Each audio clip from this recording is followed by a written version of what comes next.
Good morning, all my fellow bookish, literate, well-read patriots. Now, originally I saw this story yesterday. Well, let me back up a little bit. Let me tell you how I go about doing my stories. I get up every morning, I go for a walk, I eat breakfast. It's still dark 30. The sun hasn't broken the horizon yet. Before the sun breaks the horizon, I go through all the legacy media outlets, the propaganda outlets for the Democrats, and I see if there's a story that interests me enough to do a talk on. This one caught my attention, and I fully intended to do this story yesterday. However, the night before that, I started reading a trilogy on my Kindle. I read late into the night. It was an interesting book. I woke up. I found this story fully intending to do it yesterday. However, that trilogy I was talking about was preying on my mind. So, after I went through the news, I took up my Kindle and started reading again, and I read for the entire day. I still have to finish off that trilogy, but before I finish it off, I really wanted to do the story. So let's get on with it. And by the way, I'm really glad I did wait to do the story because CNN has another similar story today. And I'm going to tie one in with an older story from the Examiner. So I'm going to go through three different news sources today. Well, three different news articles, two different news sources. Two of the articles are from CNN. One is from the Examiner. Let's start out with this, though, from CNN. Border agents reported a 1,066% increase in fentanyl seized in South Texas last year. Do you remember when presidents said that these third world nations weren't sending their best and their brightest, and that there were criminals and drugs pouring across the border, and that's one of the reasons that he wanted to build the wall? And the left cried, racist, homophobic. Oh, he hates everybody. Trump just hates everybody. And now we see this. In the Brandon administration now, a huge increase of fentanyl coming across the damn border. The Brandon administration, who hasn't bothered to complete the wall, the Brandon administration, who allows our border agents to be overwhelmed because of his pandering, because of his disregard for American law. This is what happens. I'm glad I waited because there's another story that coincides with this one from CNN. Let's go to it now. Border Patrol officers rescued 25 migrants from a locked freezing trailer in Texas. You notice how they don't call them illegal aliens. The legacy media has a different term for them. Let's read the first sentence to see what that term is.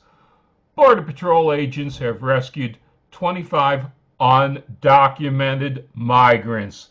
That's the politically correct term now for illegal aliens. They're not illegal aliens, I tell ya. They're only undocumented migrants. Yeah, way to go. Let's read a little bit more into this story. There have been significant rescues as of late by our agents where individuals were left in hazardous conditions and required immediate medical attention. Big Bend Sector Chief Patrol Agent Sean L. McGuffin said in a statement, transnational criminal organizations have no concern for humanity. They continually place lives in danger. Cartels are abandoning migrants and leaving them in dangerous situations at an alarming rate.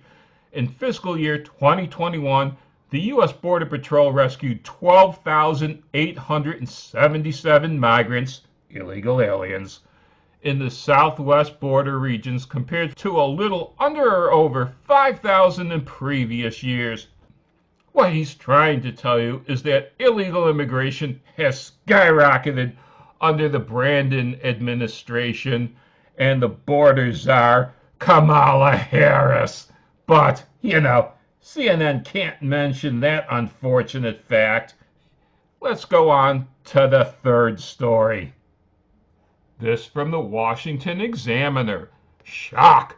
ICE detentions drop as illegal crossings surge. Maybe that's one of the reasons why illegal crossings are surging. Not only do they know they're not going to be detained, but in many cases they're going to get a free plane ride somewhere in the heart of the United States. Now it's going to happen in the middle of the night, so you or I don't know about it, but they're going to get a free plane ride into the heart of America. And if they happen to be some of these criminals and their free plane ride lands them in New York, no problem. Take a look at this embedded story in the Washington Examiner. New York soft on crime. Manhattan's new DA has ordered his prosecutors to stop seeking prison sentences for many criminals. Well, that's one good way to say your crime rate is falling, not to prosecute them, to make it, a misdemeanor, or even better yet, if the police don't come and take any kind of statement or file a report, well, officially, the crime didn't happen, and your crime rate is gonna fall. That's how the Democrats keep their crime rates under control. Well, they're not really under control, but at least they can say they are. If the crimes aren't reported, the mayor can say, well, look at how crime has dropped. People just aren't committing as many crimes. If you live in a Democratic-controlled city like New York, you better flee, people. You better flee. From the very top on down, from the Brandon administration to Democratic mayors, they aren't enforcing U.S. laws. The only bright spot on this stormy cloud is that it's 2022. Let's go, Brandon! Let's go, Brandon. I agree. Yeah.